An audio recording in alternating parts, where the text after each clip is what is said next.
الله الحمد لله الذي هدانا لهذا وما كنا لنهتدي لولا أن هدانا الله أشهد أن لا إله إلا الله وحده لا شريك له وأشهد أن محمدا عبده ورسوله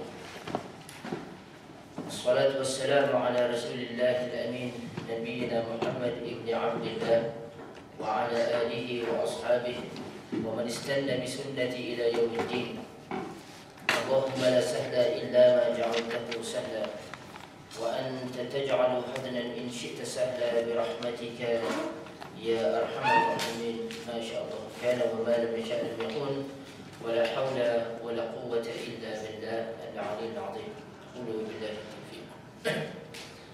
Pertama sekali kita mengucapkan kesyukuran kepada Allah Subhanahu wa taala kerana dengan limpah kurnianya kita dapat bersama-sama pada malam ini. Tuan-tuan dan puan, malam ini insya-Allah kita akan berbincang sedikit berkenaan dengan salah satu daripada rukun iman, iaitu berkenaan dengan beriman kepada kitab Allah Subhanahu wa taala dan merupakan sebahagian daripada kuliah akidah kita insya-Allah. Dan juga tajuk kita pada minggu ini akan dibahagikan kepada dua. Pertama, kita akan berbincang dua aspek, hanya dua aspek berkenaan dengan kitab suci Al-Quran ini, dan dua lagi bahagiannya insya-Allah kita akan sambung lagi 2 minggu. Lagi 2 minggu di mana kita akan membincangkan berkenaan dengan matan hadis. Kita dah, saya rasa agak banyak sesi kita berbincang berkenaan dengan sanad. InsyaAllah pada 2 minggu yang akan datang kita akan berbincang sedikit berkenaan dengan matan hadis dan juga berkenaan dengan bagaimana Allah Subhanahu wa taala di dalam usaha untuk memelihara agama ini membangkitkan di kalangan umatnya para ulama. Para ulama daripada dulu hingga sekarang yang bekerja keras berusaha untuk memurnikan agama ini daripada sebarang pokok tambah, sebarang perbuatan daripada manusia yang cuba mencemarkan agama yang suci. Dan jadi insya-Allah pada minggu ini kita akan berbincang berkenaan dengan tajuk bagaimana Allah Subhanahu wa taala memelihara agama ini dengan kitab suci Al-Quran Al-Karim. Tuan-tuan dan puan-puan, kalau kita tanya orang Yahudi atau orang Kristian, Nasrani, di dalam Al-Quran, saya pernah sebut, saya rasa di sini, Allah Subhanahu wa taala dengan hikmahnya, dan kalau kita baca Al-Quran Al-Karim ini tuan-tuan dan puan, setiap perkataan dipilih dengan begitu teliti. Kalau manusia lah kita kata dipilih dengan begitu teliti. Kita yang mengaji Arab di sini tahu orang Kristian ni nama dia Masihi. Kita tahu dalam bahasa Arab Kristian ni, orang Kristian ni kita panggil Masihi. Tetapi di dalam Al-Quran Al-Karim bila merujuk kepada orang Kristian, dia tak guna perkataan Masihi, dia guna perkataan Nasara. Dan kalau kita kaji dari segi sejarah, lebih tepat, bukan lebih tepat, paling tepat, kerana pengikut-pengikut Nabi Isa tidak pernah menamakan diri mereka Masihi. Dua sebab. Pertama, kerana mereka tidak menyembah Al-Masih, maka istilah Masihi tidak tepat bagi pengikut Nabi Isa, pengikut Jesus Christ. Situ satu.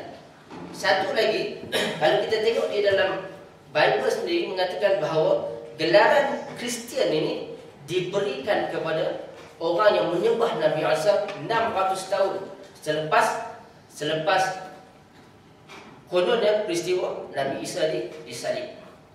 Dan gelaran ini diberikan oleh orang-orang Rom kepada pengikut-pengikut Nasrani yang datang ke Rom. Jadi Quran tepat, dia tak guna perkataan Masihi, dia guna perkataan Nasara, the people from Nazareth.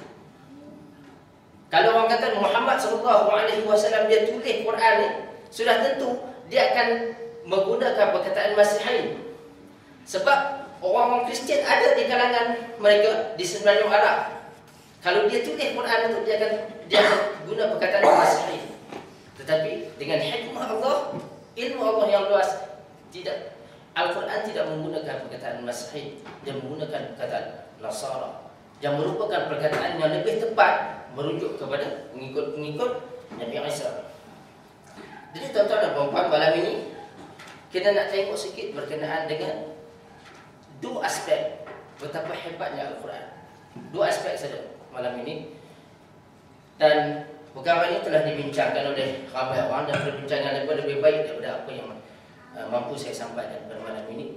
Cuma dalam banyak-banyak perkara yang boleh dibincangkan berkenaan dengan Quran ini, tuan-tuan, ilmu Allah ini luas. Kita baca di dalam ayat-ayat yang kita belajar tajwid minggu lepas.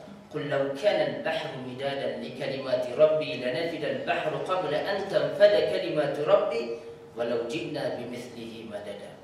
Ilmu Allah ini begitu luas. Yang kita tahu sikit saja. Dan yang kita tahu berkenaan dengan Al-Quran ini pun, setakat yang kita tahu pun, kita tengok hebat Al-Quran. Yang kita tak tahu, lebih banyak daripada itu. Nah, tuan-tuan dan puan-puan, tadi saya sebut berkenaan dengan, kalau kita tanya orang Yahudi dan orang Nasrani,